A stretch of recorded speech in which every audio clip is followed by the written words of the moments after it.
Hello guys, welcome to my channel. कल हम लोगों ने इमूवेबल प्रॉपर्टी के बारे में पढ़ा था, वेस्टिंग ऑफ इंटरेस्ट के बारे में पढ़ा था। आज हम लोग section 9 of transfer of property act oral transfer के बारे में पढ़ेंगे। तो बेयर एक्ट में नहीं, बेयर एक्ट में लिखा हुआ है सेक्शन 9 ऑफ ये रहा oral transfer, transfer of property, ये रहा oral transfer. A transfer of property may be made without writing in every case in which writing is not expressly required by law। ये कह रहा है कि until and unless कहीं किसी law में लिखा गया है कि इस तरीके का ट्रांसफ़र राइटिंग में होना चाहिए, उसके अलावा कोई भी ट्रांसफ़र आप ओरली भी कर सकते हो। ठीक है ना। Oral transfer, writing is not necessary, oral transfer can be done only when it is not mandatory. ठीक है ना। चलिए, सेक्शन 9 बहुत इजी सा था। सेक्शन 8 पे आते हैं। सेक्शन 8 इस बारे में बात करता है, इसको हटा देते हैं पहले। सेक्शन 8 बात करता है कि operation of transfer, legal incidents क्या होते हैं जब एक प्रॉपर्टी ट्रांसफ़र होती है, तो उसके साथ और कौन कौन सी चीज़ें अपने आप ही बाय डिफ़ॉल्ट मान ली जाती हैं कि ट्रांसफ़र हुई, जैसे इसको कहते हैं ऑपरेशन ऑफ ट्रांसफ़र। ठीक है, कई आपको लीगल इंसिडेंट्स इसको कहा जाएगा, लीगल इंसिडेंट्स। ये वर्ड काफ़ी इंपॉर्टेंट है, जुडिशियल एग्जाम्स में काफ़ी आता है, इसको मार्क कर देते हैं। ये इस बहाने मैं भी पढ़ लेता हूँ। ठीक है, तो what are the legal incidents that are automatically transferred when a property is transferred. ठीक है ना।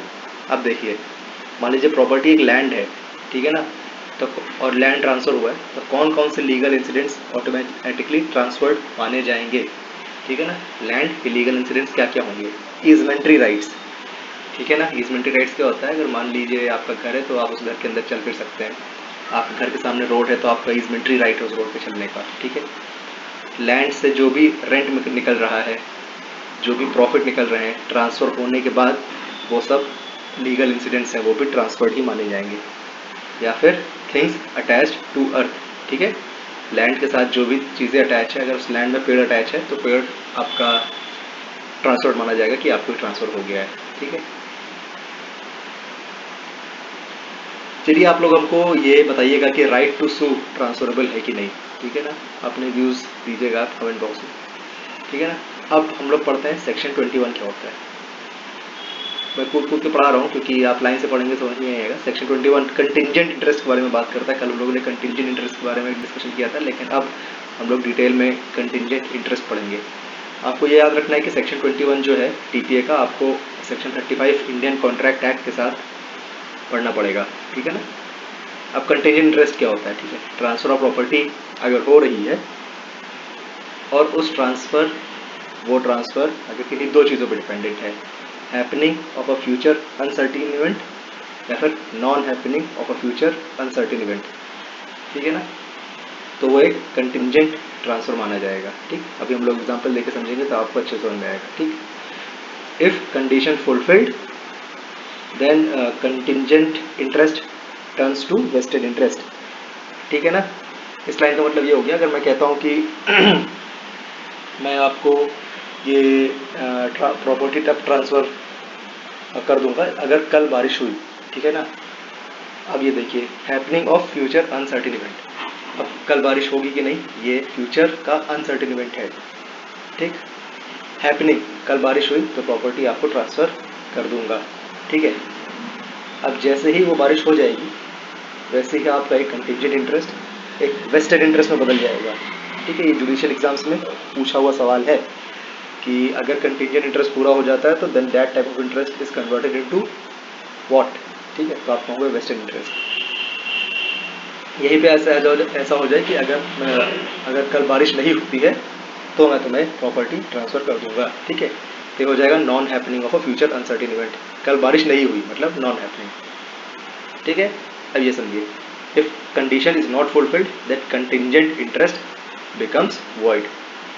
यहाँ पे मैंने कहा था कि अगर बारिश हुई तो प्रॉपर्टी आपकी हो जाएगी। ठीक है, अगर बारिश नहीं होती है तो ये इंटरेस्ट यहाँ पे वॉइड इंटरेस्ट हो जाएगा। रिमेंबर, अगर आप ये बात याद रखिएगा कि happening of a future uncertain event अगर हैपन नहीं होता है, वो इवेंट हैपन नहीं होता है, तो आपका जो इंटरेस्ट है वो वॉइड हो जाएगा पूरी तरीके से। ठीक, जैसे ही कंडीशन फुलफिल हुई आपका वो कंटिंजेंट इंटरेस्ट बन जाएगा वेस्टेड इंटरेस्ट, काफ़ी इंपॉर्टेंट कॉन्सेप्ट है। ठीक है, अब ये एक हम लोग एक्सेप्शन समझ लेते हैं। If income from property is transferred from immediately then it is vested interest. इसको समझते हैं। एक प्रॉपर्टी है, मैंने तुमसे कहा कि मैं तुमको प्रॉपर्टी लेट से 10 साल बाद या बारिश हो जाएगी, कल अगर बारिश हुई तो मैं तुम्हें प्रॉपर्टी दे दूंगा, ठीक है। लेकिन मैं ये कह सकता हूँ कि इस प्रॉपर्टी से जो भी इनकम आ रही है वो आज से अभी से तुम ले सकते हो, ठीक है। तो वही कह रहा है कि ये मेरा कह देना कि ये आज से और अभी से इस प्रॉपर्टी की से जो इनकम आ रही है वो तुम्हें दे दूंगा, तो ये एक वेस्टेड इंटरेस्ट उस इनकम को लेके आपके लिए मैंने क्रिएट कर दी, ठीक है। जुडिशियल एग्जाम्स में important question, income from property transferred immediately then it is called vested interest. कोई भी इंटरेस्ट अगर इमीडिएटली क्रिएट हो गया है तो वो एक वेस्टेड इंटरेस्ट हो जाता है, ठीक। सेक्शन 6 टीपीए का probably one of the most important question है और काफ़ी इंपॉर्टेंट कॉन्सेप्ट भी है इसका। प्रैक्टिकल लाइफ में भी इसका यूज़ काफ़ी देखा गया है। सेक्शन 6 क्या कहता है, वॉट मे बी ट्रांसफर्ड, ठीक है। तो अभी ये है क्या कि what can not be transferred होना चाहिए, लेकिन यहाँ पे इन्होंने वॉट मे बी ट्रांसफर्ड, ठीक है। Property of any kind may be transferred, कैसे भी प्रॉपर्टी ट्रांसफर कर दी जाएगी, बस ये जो नीचे आपके लिस्ट दी है ये सब ना हो, बस सिंपल सी बात है, ठीक है। So A B C D double D E F G H I ये प्रॉपर्टीज़ नहीं होगी, ठीक है। बाकी सारी तरीके की प्रॉपर्टी ट्रांसफरेबल है। Section 6 property of any kind may be transferred both movable और immovable, ठीक, other than those property which are prohibited under TPA or any other law which is in force, ठीक। जरूरी नहीं TPA में ही सारी non transferable properties हो, और laws भी है जहाँ पे नॉन ट्रांसफरेबल प्रॉपर्टीज हैं, ठीक। अब समझिए कौन कौन सी प्रॉपर्टीज जो TPA में नहीं है लेकिन आप ट्रांसफर नहीं कर सकते हो, इंपॉर्टेंट है। अंदर हिंदू लॉ को parcenary can not be transferred, ठीक है। हिंदू लॉ का जब हम लोग लेक्चर करेंगे तो को पार्सनरी समझेंगे क्या होता है। अंडर मुस्लिम लॉ वक्फ property can not be transferred, very important now it UCC काफ़ी चर्चा में है, तो this is a very contentious part of uniform civil code होगा कि वक्फ प्रॉपर्टी ट्रांसफरेबल नहीं होती है। देखते हैं उसका क्या करते हैं लोग। In Madras karnam land can not be transferred, ठीक है। अब देखिए things which are not transferable, ठीक है। सेक्शन 6A में किस किस चीज़ों की बात हुई है, 6A में हम लोग चलते हैं, मतलब ये वाला part. Chance of heir apparent, इसको हम लोग रेस सक्सियोनिस कहते हैं, स्पेस सक्सियोनिस कहते हैं, सॉरी। तो सेक्शन 6A क्या कहता है TPA का, बहुत इंपॉर्टेंट है। स्पेस सक्सियोनिस, इसको एक्सप्लेन करते हैं। Chance of getting property is not transferable because uncertain, may और मे नॉट डिवॉल्व हो सकती है। आप ये समझिए अगर आपके पिताजी का सेल्फ एक्वायर्ड प्रॉपर्टी है, ठीक है ना, सेल्फ एक्वायर्ड प्रॉपर्टी का आपको कोई राइट नहीं होता एक्वायर करने का, तो पिताजी आपको खुशी में दे के जा सकते हैं, ठीक है। तो आपका ये कह देना कि ये जो प्रॉपर्टी पापा की सेल्फ एक्वायर्ड प्रॉपर्टी है ये तो मुझे जब मिलेगी तो मैं तुमको दे दूंगा, इसलिए मैं अभी से तुमको ये मान के चलो कि मैंने तुमको प्रॉपर्टी वो दे दी। अब ये तो एक चांस ही है कि वो प्रॉपर्टी आपको मिले कि ना मिले, ठीक है ना। तो chance of getting property is not transferable, ठीक है। उस प्रॉपर्टी का एक चांस है कि मिल सकती है, वो आप अभी से ट्रांसफरेबल नहीं कर सकते। जब अगर आपको मिल जाए तब आप उसको जो करिए, आग लगा दीजिए, बेच दीजिए, उस पर आप गेमिंग पार्लर खोल लीजिए, कुछ करिए, लेकिन अभी सिर्फ चांस के बेसिस पे आप वो प्रॉपर्टी ट्रांसफर नहीं कर सकते। बहुत इंपॉर्टेंट पॉइंट है, ठीक। Chance of getting a property on death of a kinsman, बहुत पुराने ज़माने का एग्जाम्पल है, लेकिन जुडिशियल सर्विसेज में भी पूछा जाता है, इसलिए मैंने लिख रखा है, ठीक है। स्पेस सक्सियोनिस आता है एग्जाम्स में। अब स्पेस सक्सियोनिस का रीज़न क्यों TPA में डाला गया है, रिटन मेंस का क्वेश्चन है। There is uncertainty that transferor to get the property on succession, ठीक है ना, सक्सेशन के बाद प्रॉपर्टी मिले ना मिले, तो उस बेसिस पे बेस्ड ऑन प्रिंसिपल नेमो एस्ट हेयर्स विविंतिस no one is the heir of a living person, ठीक है ना। जब तक आपको प्रॉपर्टी नहीं मिली है तब तक आप उसको ट्रांसफर नहीं कर सकते। अब 6B क्या कहता है, 6B ये कह रहा है कि mayor right of re entry, okay. आपको याद रखना है कि आपको इस 6B को रीड करना है 111G ऑफ TPA के साथ। 6B क्या कहता है कि सारे राइट आप एक साथ दें तो समझ में आता है, सिर्फ आप राइट टू री एंटर किसी और को ट्रांसफर कर दे रहे हो, ऐसा नहीं होगा। ठीक है, अब आप एग्जाम्पल समझिए। Right to re enter can not be transferred, exception lease का है। ठीक है, अब एग्जाम्पल समझिए, थोड़ा कॉम्प्लेक्स है। अगर एक्स ने वाई को प्रॉपर्टी सेल कर दी, ठीक है, then the right of re entering can not be transferred.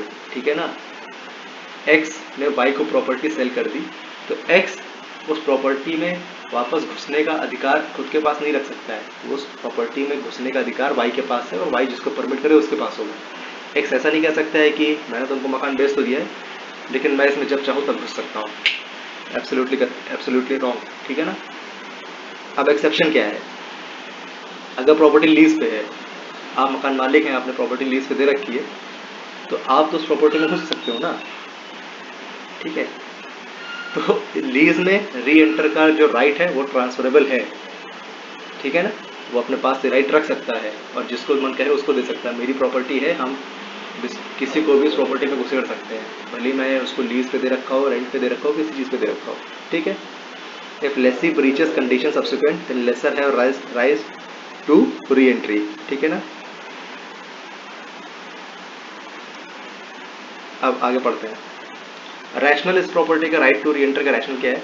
It is a general rule where right to re entry can not be transferred, but there is a one exception, that is lessor who is the owner of property can make re entry and this is transferable by him as it is his personal right of lesser, so he is entitled to enjoy it. ठीक है ना।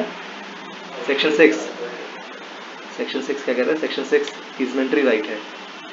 ठीक है, dominant heritage समझते हैं सब, इसके अलावा भी कई तरीके के वो हेरिटेज होते हैं, वो समझते हैं हम लोग क्या होते हैं। Easementary right can not be transferred. सीधे एग्जाम्पल आते हैं।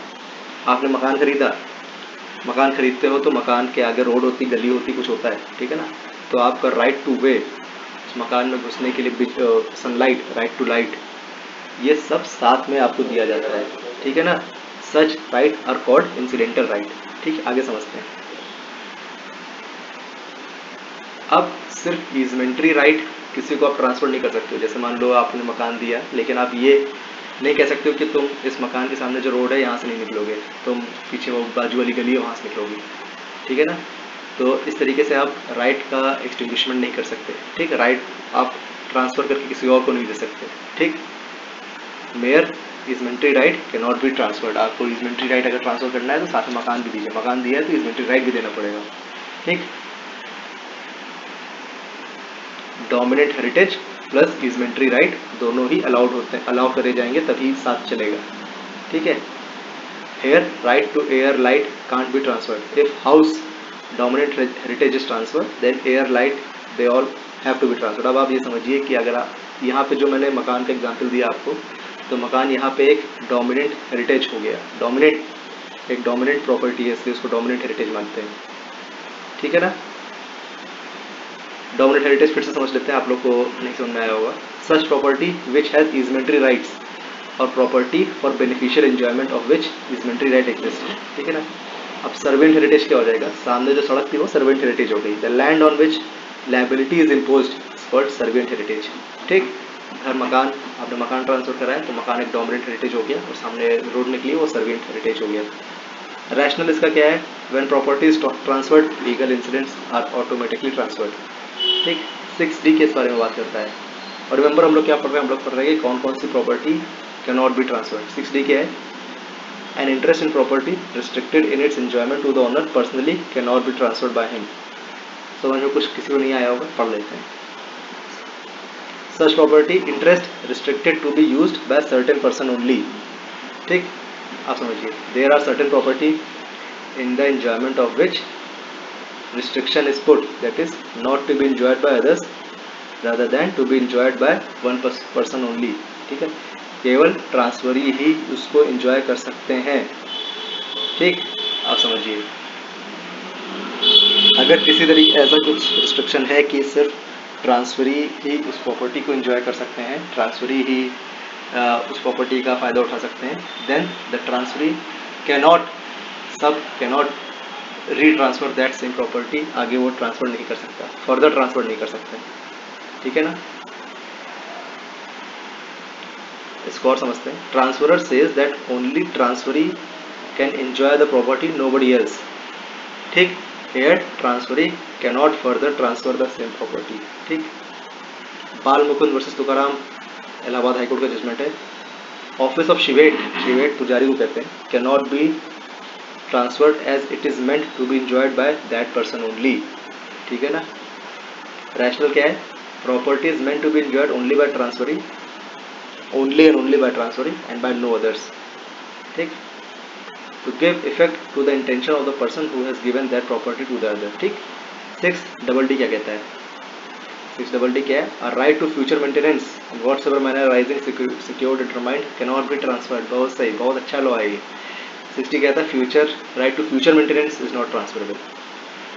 हस्बैंड वाइफ में लड़ाई होगी, कोर्ट ने कहा कि हस्बैंड को मेंटेनेंस देना पड़ेगा। तो जब तक कोर्ट ये नहीं कह देता है कि मेंटेनेंस देना पड़ेगा, तब तक वाइफ ये नहीं कह सकती कि हाँ जो मुझे मेंटेनेंस मिलेगा वो तुम रख लेना।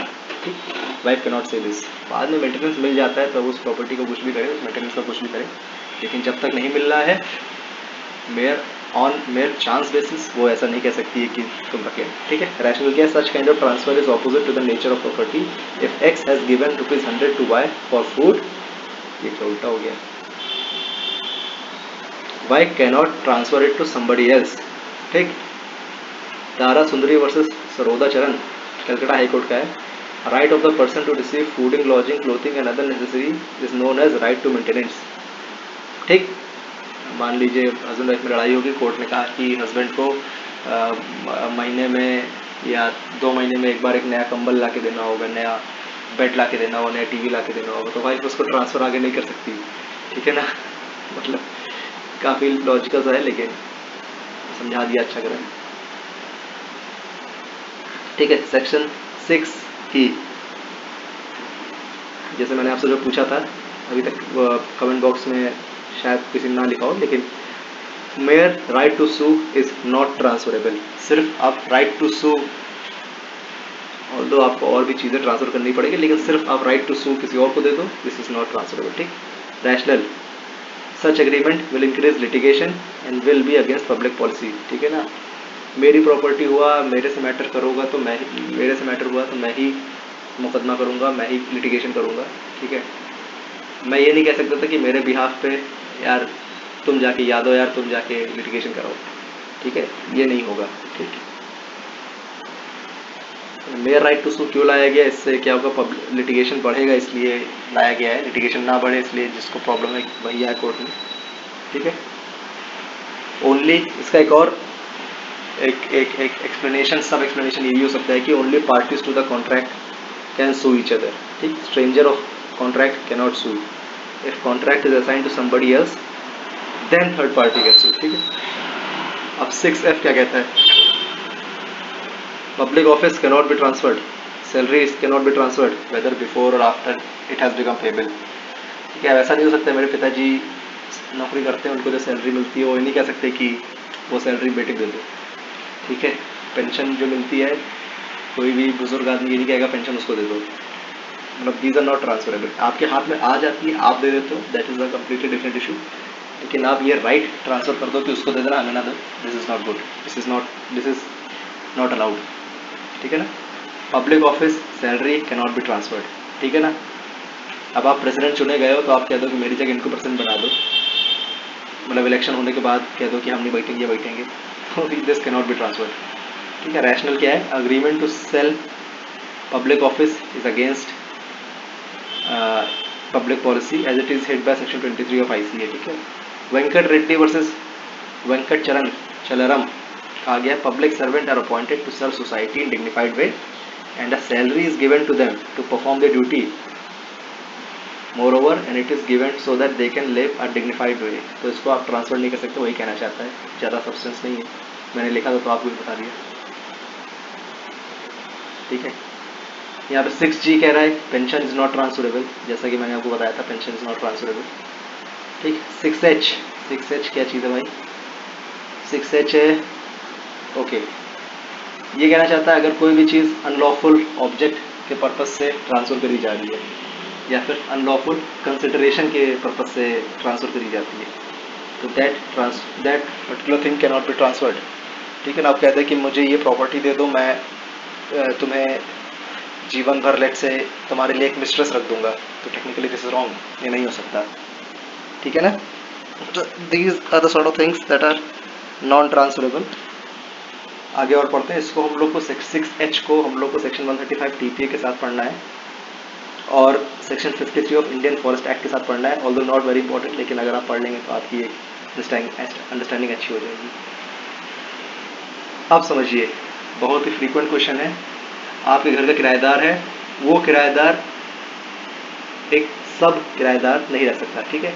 टेनेंट कैन नॉट फर्दर सब lease unless provided by local law. अगर आप यूपी के हैं तो यूपी के लोकल लॉज में अनलेस एंड अनटिल लिखा हुआ है कि भाई किराएदार मकान मालिक के घर में अपने अंडर एक किराएदार रख ले, समझ रहे, सब किराएदार जिसे कहते हैं, सब टेनेंट, अनलेस एंड अनटिल ये यूपी के किसी लॉ में नहीं लिखा है तब तक आप नहीं कर सकते हो। ठीक है। अब आगे क्या है, ये सब इंपॉर्टेंट नहीं है। सेक्शन 8 लीगल इंसिडेंट्स हम लोग ने पढ़ लिया। और machine attach to earth, machine जो होगी जो अर्थ से अटैच्ड है उसके लीगल इंसिडेंट्स क्या होंगे, सारे मूवेबल पार्ट उसके लीगल इंसिडेंट होंगे। अगर वो प्रॉपर्टी आप दे रहे हो तो उसके सारे मूवेबल प्रॉपर्टी पार्ट भी ऑटोमेटिकली ट्रांसफर माने जाएंगे। ठीक है। डेट या फिर एक्शनेबल क्लेम, इसका लीगल इंसिडेंट क्या होगा, उसके साथ जो सिक्योरिटी अटैच्ड है वो। मनी का लीगल इंसिडेंट क्या होगा, जो भी किराया आना होगा, जो भी इंटरेस्ट मिलना होगा, जो भी इनकम उससे राइज होती होगी, वो सब लीगल इंसिडेंट है। ठीक है। स्कोप ऑफ ट्रांसफर से हम लोग कल पढ़ेंगे। Thank you guys. सो अगर आपको लेक्चर ठीक लगा हो तो कमेंट बॉक्स में ज़रूर बताइएगा, और मैं चलिए बाद में इसके बारे में कभी और जिक्र करेंगे। Thank you, thank you, thank you so much.